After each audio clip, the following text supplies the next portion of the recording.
Every month, I'm making type beats for a different artist, and last month was Tyler the Creator. My first experience with him was here in Yonkers in my friend's car in 2011.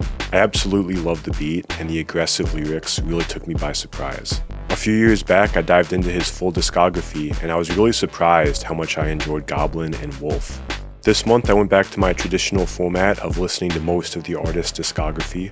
I listened to everything from Bastard to Call Me If You Get Lost, giving each album multiple listens and doing my best to really appreciate the album before moving on. I skipped Chromacopia and Don't Tap the Glass just because I ran out of time. But those are newer albums, and I had listened to both of them fairly recently.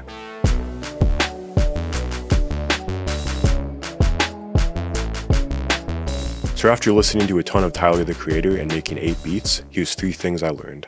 Number 1, be a storyteller.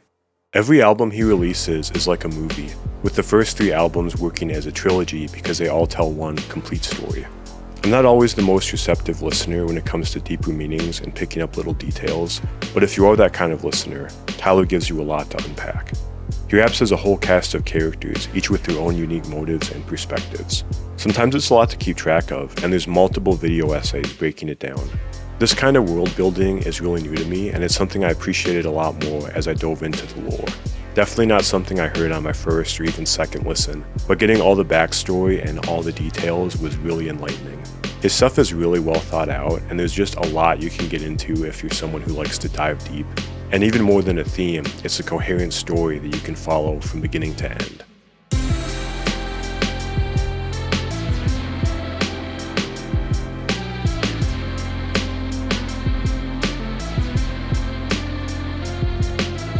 Number 2, getting creative in production.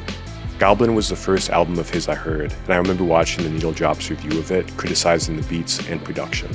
Where I'm completely offended on this album is the beats. Every track here has a synthesizer or a fake-ass piano sound that is ugly as sin. I agree that the beats are, let's say, ugly.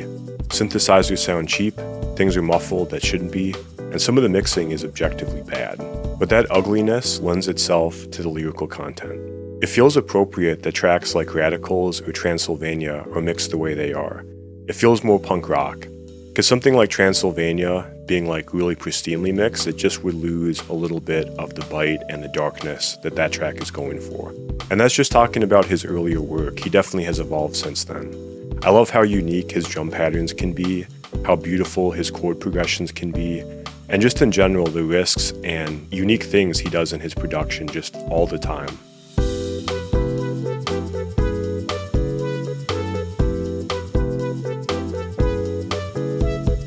Number 3, artists evolve. Similar to Mac Miller or MF Doom or any number of artists, there are eras to Tyler the Creator. I already talked about the Wolf trilogy, and each of his following albums is a different era. Cherry Bomb was more experimental and less commercial. Flower Boy, he learned more about traditional songwriting and catchy melodies. And his most recent album, Don't Tap the Glass, is about freedom of expression and just having fun making music. Great artists reinvent themselves. Can you imagine how boring it would be if he had just tried to recreate the success of Goblin 7 more times? Allowing yourself to evolve and try new things is absolutely essential as an artist. We're not vending machines meant to put out the same product again and again. We're living, changing organisms. So that wraps up Tyler the Creator month. I was really inspired listening to his music, learning more about the lore, and trying to capture some of that magic in my own beats.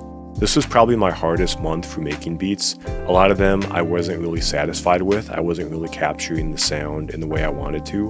But towards the end, I came out with a few beats that I really thought were pretty good. Thank you for making it to the end, and I'll see you next time.